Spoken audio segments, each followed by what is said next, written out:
De volta ao vivo com o debate esportivo até às 9 horas aqui pela TV Claré. Primeiro bloco nós falamos de futebol amador. Eu quero aproveitar ainda um pouquinho nesse assunto, mandar um abraço para o Guilherme Medina, que está acompanhando o nosso programa. Ele inclusive viu o Ivo e Reginaldo, mandou um abraço para vocês aqui do programa e disse que o Jason, que ele é um craque de bola, desejando boa sorte. Obrigada, viu, Medina, pelo recadinho aqui. Você pode continuar mandando a sua mensagem para o nosso WhatsApp 994644958. A gente quer a sua participação aqui no debate esportivo. Já vou dar boa noite para ele, que é uma pessoa muito querida, amigo nosso aqui, o técnico Paulo Roberto, está com a gente aqui no debate esportivo. Boa noite, Paulo, bem-vindo. Boa noite, Vlada, boa noite a todos, é um prazer estar com vocês aqui.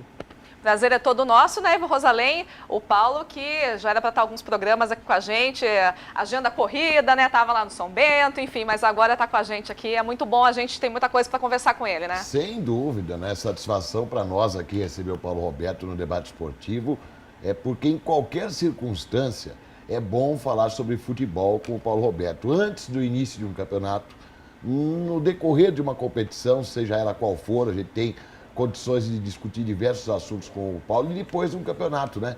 Principalmente para que ele possa passar para a gente também o que foi esse Paulistão, essa Série A1, na qual ele esteve presente com o São Bento, o time do interior do estado de São Paulo, e com uma campanha muito boa na classificação geral, 9º colocado São Bento de Sorocaba, sob o comando do técnico Paulo Roberto, que, como eu tenho dito nos últimos tempos, consolida-se como um técnico top na primeira divisão. É isso aí, Paulo. Boa noite. E esse Paulistão, além da sua expectativa ou por aquilo que você planejou, você esperava exatamente uma campanha desse porte? Ivo, realmente é um Paulistão que nós encontramos aí uma dificuldade bem maior do que aquilo que nós vimos acompanhando nos Paulistões anteriores. Até porque a fórmula de competição desde a temporada passada ela foi alterada. Isso aí dificulta muito para as equipes consideradas menores. As equipes maiores tiveram aquilo que há anos elas não têm, que é 30 dias de preparação de uma pré-temporada. Anteriormente, as equipes consideradas menores elas faziam uma pré-temporada de novembro até janeiro, iniciavam na frente daquelas equipes consideradas maiores que tinham aí 7, 8 dias para estrear na competição. Dessa vez, agora, a competição ela mudou. Algumas coisas mudaram, as equipes grandes que já têm um investimento maior, uma qualidade técnica maior, eles tiveram 30 dias de preparação e acho que isso aí tornou a competição bem mais complicada, principalmente para aquelas equipes de menores portes. Certo. Ô Paulo, boa noite, bem-vindo aí ao debate esportivo. A gente ouve dizer que todo time que você vai e trabalha, a torcida fica feliz, né? E a gente sabe que você é uma pessoa que trabalha muito. Agora, conta pra gente, Paulo, a gente sabe que todo trabalho, independente da área que você participa, você tem que ter atualizações, você tem que estar sempre atualizado, né, para sempre estar tirando um coelho da cartola, né? Sempre estar tirando alguma coisa, dando alguma coisa a mais. Dá tempo para fazer isso, Paulo? Porque a gente vê que é corrida essa vida, né? Termina um campeonato, começa outro. Dá tempo de você estar se atualizando, dá tempo de você estar vendo outras coisas. Como é que você faz isso durante o teu cotidiano? Olha, hoje o futebol você tem condições de acompanhar mundialmente, né? Bons jogos, seleções de primeiro nível, equipes de primeiro nível atuando aí não só aqui no Brasil, como também equipes europeias. Então eu acho que a forma que o treinador tem de se atualizar, primeiramente, é acompanhando esses campeonatos europeus, logicamente o campeonato brasileiro também, que é um campeonato de um nível técnico muito bom, apesar de que esse ano a coisa não iniciou muito bem com relação à qualidade técnica das equipes. Você tem que estar sempre acompanhando, tem que estar sempre atualizado com as novidades que o futebol vai apresentando dia a dia, né? E não só de sistema tático, como também a forma de você fazer um planejamento. Com relação à montagem de elenco, Paulo, o que você atribui? Aqui você atribui uma jornada de sucesso, como foi a sua no São Bento, dentro das possibilidades de um time mais ou menos, né, do nível, né? Não sei qual era o potencial do São Bento, você pode até nos dizer agora, mas enfim, equipes do interior não as mais comentadas, aquelas que têm condições de gastar mais, como Ponte Preta e tal. O que se faz para montar um time de sucesso na primeira divisão hoje?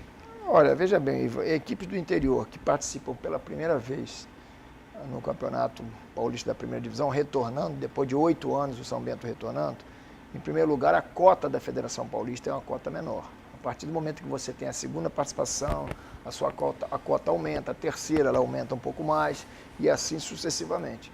Então a cota do São Bento era uma das 4 menores cotas.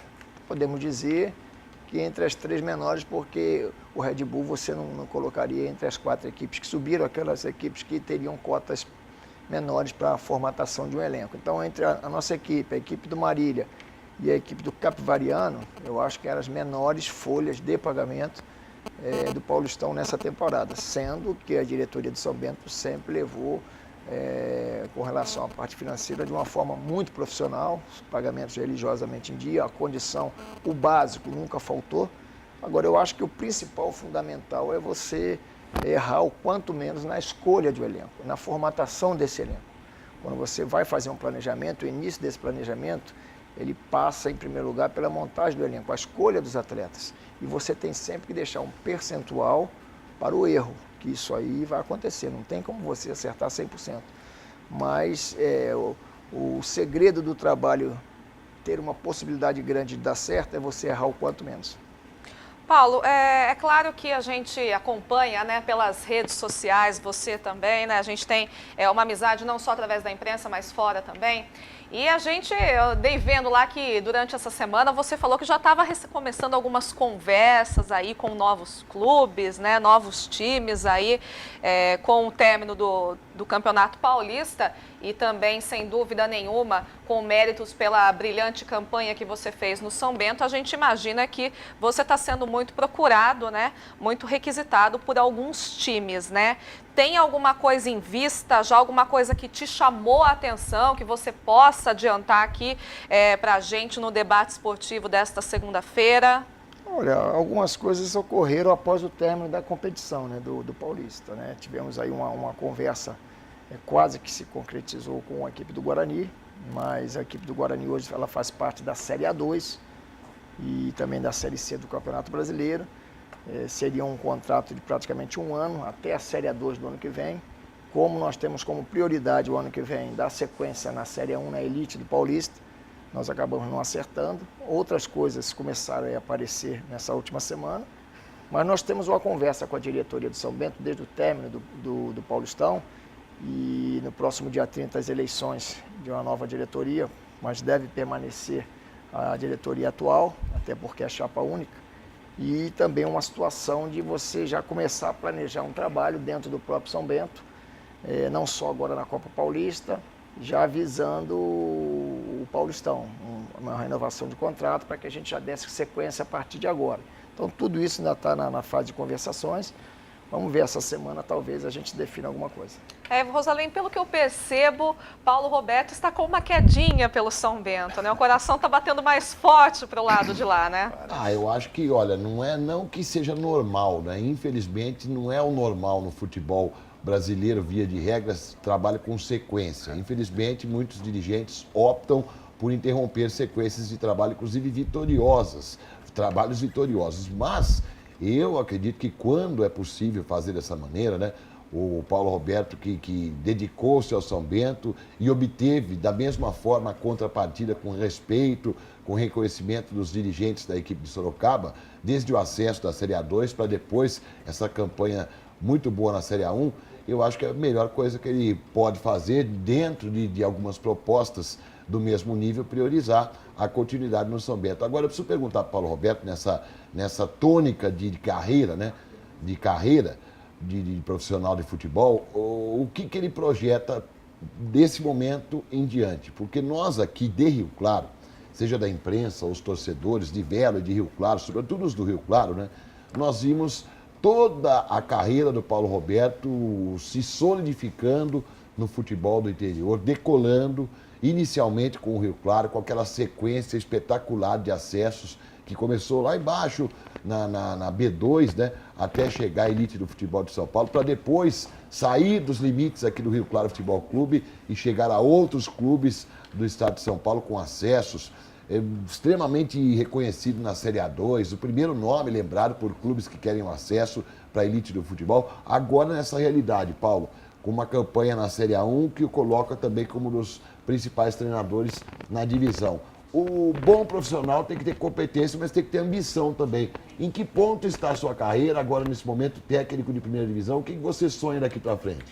Veja bem, eu tinha como prioridade uma situação que ela estava 90% praticamente concretizada com a equipe da Série B do Campeonato Brasileiro, aqui de São Paulo, inclusive, que nós iríamos, ao término do Paulistão, iríamos assumir essa equipe, inclusive levando uma base do São Bento para disputar o Campeonato Brasileiro da Série B. Essa era a minha prioridade. Acabou que essa equipe acabou optando por uma parceria com o Corinthians. Essa equipe eu posso até dar o nome aqui, que é o Bragantino. Nós tínhamos praticamente tudo acertado, mas em cima da hora houve essa parceria com o Corinthians e a coisa acabou não se concretizando. Então era uma das minhas opções e logicamente que a outra opção minha é procurar se manter na elite do futebol paulista, procurando trabalhar nas equipes da primeira divisão. Olha aí, Rosalém, o pessoal... Desculpa, Regina, pode falar. Pode? Quer alguma pergunta? O pessoal está mandando várias mensagens aqui, acompanhando o Paulo Roberto. Paulo Roberto, uma presença muito querida já, pelo visto, até mesmo pelos nossos telespectadores, que acho que já há algum tempo queriam o Paulo Roberto aqui. A família Usner, o Flávio, o pai dele também, estão mandando um abraço para você, viu, Paulo Roberto? Parabenizando você pelo seu trabalho também. Tem mais gente falando, Cleiton Lima, do Parque Universitário, aquela pergunta clássica, né, que não pode faltar, né, Paulo Roberto? Você já deve imaginar também, né, Reginaldo? Paulo Roberto, quando que você vai voltar para o Azulão? A gente precisa de você. Tem também um outro recado, mas a pessoa não mandou o nome, mas está falando, tá aí, Ivo, o técnico para o Azulão chegar em algum lugar. Paulo Roberto. O Paulo Roberto no Rio Claro. Deixou história, né? E não no Rio. Como eu disse, nós acompanhamos o Paulo Roberto decolando aqui no estado de São Paulo, à frente do Rio Claro. Ele liderou todo aquele processo, né, do Rio Claro ressurgir para o cenário do futebol. Por isso sempre terá esse carinho da torcida que reconheceu nele a competência necessária dentro do clube. Mas hoje ele não é esse profissional que faça o Rio Claro decolar apenas. Todos os times gostariam de ter. Todos querem o Paulo Roberto, né? Na frente. Mas é um negócio que não dá, nunca vai deixar de ter essa associação, né, Paulo? Nesses 106 anos de história que o Galo Azul comemorou no fim de semana, na história recente aqui, de conquistas principalmente, seu nome está marcado e a torcida vai sempre lembrar de você. Que legal isso, não? É isso aí, eu acho que é o que praticamente consolida a nossa carreira, né? Eu acho que o mais importante de tudo na carreira de um profissional é o reconhecimento, né? E a partir do momento que você tem o reconhecimento, isso aí fica marcado. Logicamente que nós tivemos aí 6 conquistas no Rio Claro, isso aí nós sabemos que não é um fato muito comum, tivemos essa felicidade e logicamente que isso aí fica para a história. Mas, Paulo, mas é uma sequência de trabalho, né? Quando se tem uma sequência, quando se mantém uma equipe, quando se mantém uma comissão, o resultado vem, né? Mas aí surge um pouco de curiosidade. Quanto tempo esse resultado vem, Paulo? Não chega num determinado momento que dirigente, técnico, começa a se entrar em algum entreveiro ali, alguma coisa? Olha, o Reginaldo, do futebol, a palavra, deixa eu ver se eu coloco a palavra certa, desgaste. O desgaste é a palavra exatamente. certa. O desgaste vai sempre ocorrer no futebol. Logicamente que dependendo da equipe, o desgaste ele vem mais cedo, dependendo da equipe, dos dirigentes, logicamente também da comissão técnica, esse desgaste ele demora um pouco mais a vir. Logicamente que os resultados também às vezes encobrem algum tipo de desgaste ou retarda um pouco a chegada desse desgaste. Eu acho que o fundamental de tudo são os resultados. Trabalho a longo prazo, a médio prazo, ele depende muito dos resultados. Quando os resultados acontecem, o trabalho a médio prazo, a longo prazo, ele tem um tempo de vida maior. Ô Paulo, eu gostaria de fazer uma pergunta para você no seguinte sentido, né? Eu estava falando desde a sua chegada ao Rio Claro, né? O que você trilhou no futebol até chegar nessa colocação que está hoje, no patamar da carreira. Por exemplo, eu sei que você é um cara que tem um bom nível de autocrítica. Você sempre se avaliou no sentido, é claro, de se cobrar até para crescer profissionalmente e sempre foi um obstinado pelo sucesso. Lá atrás, nós já reconhecíamos em você competência e uma média profissional acima de muitos que a gente via trabalhando ainda naquele ciclo de treinadores, né? é evidente que nós temos hoje uma renovação no quadro de treinadores de futebol. Mas você, com aquela competência que já apresentava no início, quando chegou aqui, com a sua rodagem no futebol, fora daqui, etc., você teve toda uma caminhada. Você não chegou naquele momento se colocando como treinador de primeira divisão. Poxa, olha por quanta coisa você passou, né, Paulo? Né, tendo que se provar muitas vezes coisas que sabia que nem precisaria, mas era assim o futebol. E hoje a gente vê, de repente, treinadores que nem sempre têm capacidade, já começando numa posição aí que você demorou com competência anos para atingir. O processo de renovação no futebol, no caso de treinadores, como é que você analisa? Muito injusto. Eu acho que é muito injusto esse processo de renovação no futebol brasileiro. Eu acho que a profissão de treinador de futebol, ela talvez seja a única, uma das poucas, que o resultado de um trabalho e o currículo de um profissional, ele não seja determinante no momento da escolha de um profissional para dirigir uma agremiação de um porte maior. Isso aí nós temos uma leva de vários treinadores hoje trabalhando em algumas equipes aí, até de futebol de São Paulo, treinadores e também no Campeonato Brasileiro, que surgiram bem recentemente, inclusive foram meus adversários, não tiveram a metade das conquistas que eu tive e hoje estão aí no Campeonato Brasileiro, no Campeonato Paulista já há alguns anos. Eu acho que esse processo de renovação ele é muito injusto e todos nós sabemos, nós que militamos no futebol, que tem alguma coisa por trás. Isso aí não é um treinador, um dirigente ele não escolhe um treinador, um currículo de um treinador vencedor, experiente, né, e com bons resultados, e o currículo de um treinador iniciante, ele não escolhe o iniciante porque o iniciante é mais bonito, porque ele tem olhos verdes, não, tem alguma coisa por trás. E o futebol brasileiro, infelizmente, é assim. Infelizmente é assim, ele é muito injusto na hora de escolher o profissional para assumir uma equipe de um porte maior. Aliás, Paulo, você tem se mostrado bastante descontente com o futebol, né? Até mesmo por algumas postagens, algumas colocações que você faz, né? Aonde que esse calo aperta mais para você, Paulo? Olha, eu sou muito descontente com esse tipo, né, de situação dentro do futebol brasileiro. Isso no geral. Nós vemos isso até na própria seleção brasileira. Vou dar um exemplo, eu não discuto a competência do Dunga, até acho um bom treinador. Os números dele na seleção, na passagem dele, mostram isso. Mas o momento de escolha do Dunga, que o Dunga foi escolhido, o Dunga não era o treinador para aquele momento. Todos nós sabemos que não era. Não discutimos aqui a qualidade dele, até os números dele são fantásticos na seleção brasileira. Não se pode dizer que ele é um mau treinador e que ele teve uma má passagem na seleção. Mas o momento não era dele. Então todos nós sabemos que alguma coisa tem por trás disso no futebol, e não é só aqui no interior.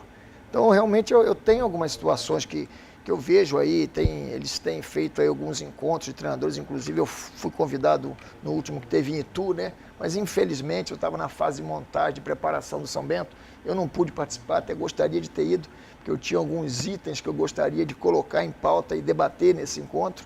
Depois fiquei sabendo lá que no encontro muito pouca coisa se falou dentro daquilo que eu acho que tem que ser questionado dentro do futebol brasileiro. E realmente eu tenho uma insatisfação com algumas coisas que acontecem dentro do futebol, a forma de se gerir o futebol, a limitação que alguns profissionais têm para poder trabalhar dentro de campo, a ingerência dentro do futebol. Eu tenho vários itens dentro do futebol que realmente me deixam muito contrariado. Muito bem, olha, o técnico Paulo Roberto continua com a gente aqui no programa. A gente vai fazer um rápido intervalo comercial. Na sequência, os gols da estreia do Sub-20 do Rio Claro e também uma entrevista com o diretor Alex Afonso sobre os 106 anos do Rio Claro Futebol Clube. A gente volta já.